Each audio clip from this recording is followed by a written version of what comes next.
Hi everyone, welcome back to my channel. If you're new here, thanks for stopping by. Today we are going to be canning up the fruit cocktail that dreams are made of. We're going to be making Carol's mixed fruit cocktail.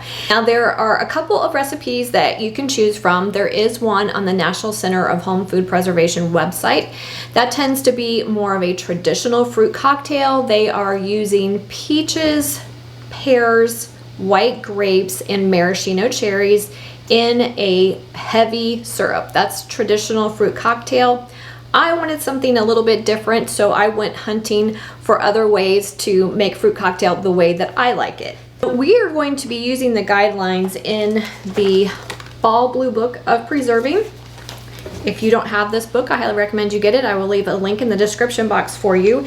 And they have what they are just calling mixed fruits. Their recipe is just called mixed fruits. You can use apricots, cherries, grapefruit, peaches, pears, pineapple, plums, white grapes, etc. they say. So I use this as my guideline. And to make my version of chunky mixed fruit cocktail, you're going to need peaches. Now just know with peaches, some varieties can better than others. I just when I purchased mine just said Ohio peaches. It didn't really state the variety.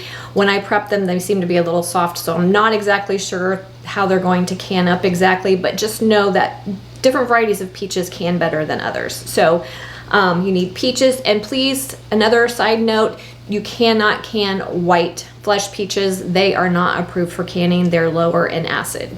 So you need yellow peaches, you need pears, white grapes.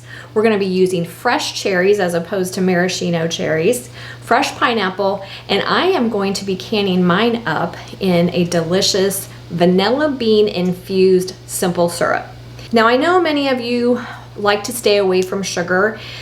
I'm canning mine up in a light, what's considered a light syrup.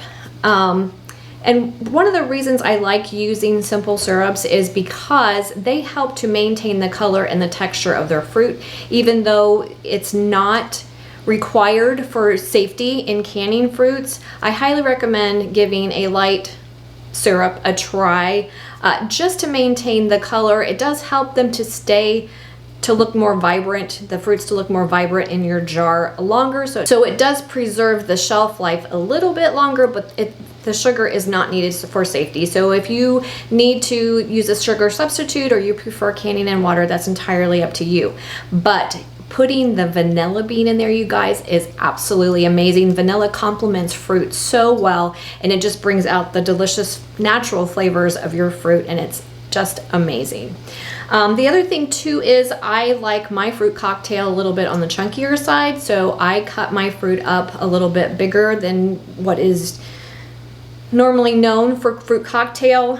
The recipe in the Ball book does say under their tip to cut fruit into larger pieces if it is to be used for dessert or salad. So it's totally safe to cut your fruit in larger chunks if you prefer. Now the other thing you're going to need in addition to the vanilla bean and your fruit and your simple syrup is some fruit fresh protector. This is the one by Ball. There are many out there to choose from, so just know that you're going to need that. Different ones use different ingredients to preserve your fruit. This one is dextrose, ascorbic acid, which is vitamin C, citric acid, and then the anti-caking agent of silicone dioxide. I can just readily get this at my grocery store, so that's why I choose to use this one, and I will demonstrate in my video the proper way to use this one, but you can use any fresh fruit preserver that you prefer. All right guys, we are gonna start by making our simple syrup. I'm gonna use 5 1/4 cups of water.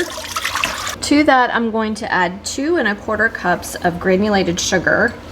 And then I'm going to infuse my syrup with some vanilla bean. I just have 2 vanilla beans that I cut down the center. I did nab them from my homemade vanilla extract jar. And get those seeds in there too. We're going to bring this up to a simmer. Let it simmer until the sugar completely dissolves, and then I'm just going to keep it on low and let the vanilla flavor infuse into my syrup. I'm going to put the lid on it because I don't want any evaporation to happen. I am going to keep it on a low heat while I get my fruit ready. Prep my fruit. I just washed and stemmed my grapes, set them aside.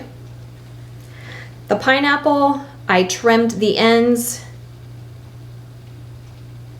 And then I carefully cut off the outside skin, cut each piece into about 3/4 inch chunks. The size will depend on what your preference is. The cherries I washed and I cut them in half. I removed the pit with a paring knife. If you prefer to leave them whole, you can use a cherry pitter to remove the pits. The pears I rinsed and then peeled. I quartered the pears, removed the core. I cut each fourth into about 3 chunks. Depending on the size of your pears, you could cut it into 3 to 4 chunks. For each quarter, it just depends on the size of fruit you're looking for. You want to put your pears in a fruit fresh solution made with 2 quarts of water and 3 tablespoons of Ball's fruit fresh preserver. For the peaches, I blanched for 30 seconds, plunged them into ice water, allowed them to sit for a minute or 2, then peeled them. I halved each piece and then cut each half into 3 pieces, and then each third I cut into an additional 3 pieces. Then you want to add your pieces to the fruit fresh preserver solution with your pears. Okay guys, we have prepped all of our fruit. So now we are ready to put our fruit into our simple syrup, our vanilla flavored simple syrup. It tastes so good. So I hope you guys will give the vanilla bean a try. So what we want to do now is just heat the fruit through. We do not want to cook our fruit. We just want it to be gently heated through. So on about a medium heat, I am going to add all of the fruit that we prepped. All right, there are our peaches and our pears that I've removed from our solution to keep them from browning. There's our pineapple, our grapes, and our cherries. All right, so we want to get all of that down into our simple syrup. Does not look amazing? I'm going to add my lid and I'm going to bring this just to a simmer. That should be enough to heat it through. I'm going to remove the lid and let it simmer very gently for just a couple of minutes. We just want to heat our fruit through. So while that's happening, I'm going to get my canner and my jars ready. Simple syrup tends to siphon during the canning process. So a couple things can prevent that. Number one, make sure you don't overfill your jars. We're going to be filling our jars to a 1/2 inch headspace. Try to be really accurate about your 1/2 inch headspace. And the other thing is maintaining the correct temperature in your canner. Try not to let there be a lot of temperature fluctuation during your processing time. And then at the very end, let your jars sit a little bit longer in your canner to cool down a little bit. That also helps to prevent siphoning. So I'm gonna bring you in close and we're gonna get started. Okay guys, I brought my fruit just to simmering. If you cook your fruit, it's gonna be too soft after you can it. So I just put my lid on and I bring it up to a simmer. And just another thing to mention, I stir my fruit a little bit to bring what's on the bottom to the top. As it's heating, that way it heats through more evenly. So just a few tips from me, just from my experience.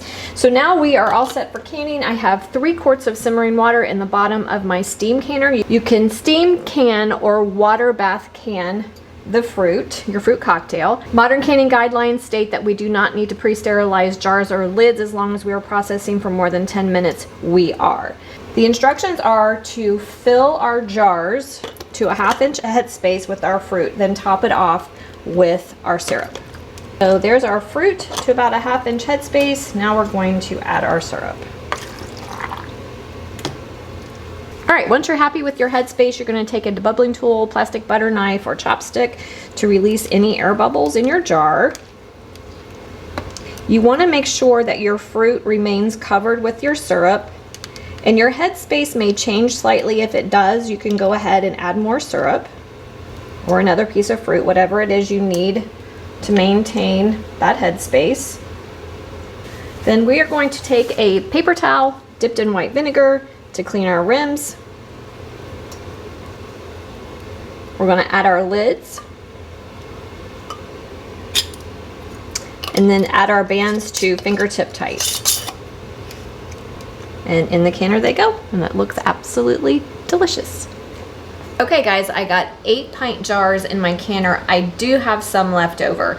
probably another 2 pints. So this is gonna make roughly 10 pints if you follow the amounts that I used. So what we're gonna do now is I put my lid on my steam canner. I have a dial gauge on top that tells me when to start my processing time.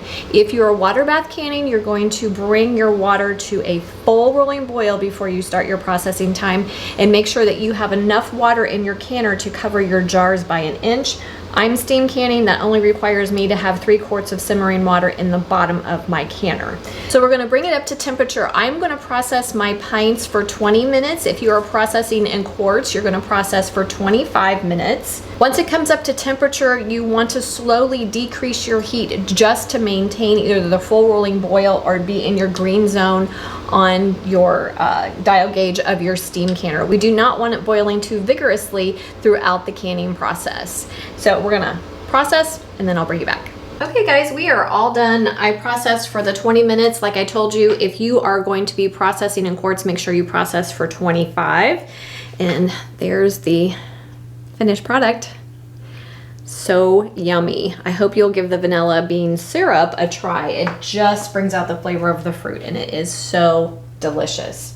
I did want to mention that I did let my jars sit in my canner longer than I normally do. Usually it's about 5 minutes. I left the lid on longer to help prevent siphoning. Remember I talked about how the sugar syrup likes to siphon. So I did let it cool down more than I normally do to help prevent that. And I think that we did a good job of that. It doesn't look like I had much siphoning at all. So I left my jars in my canner for almost 10 minutes before I removed the lid, and then I let them sit like another 5. So that should help. Anyway, I hope you guys enjoyed the video. Please don't forget to like, subscribe, and share. If you have any comments, leave them for me in the comment section below, and I will see you next time. Have a fantastic day.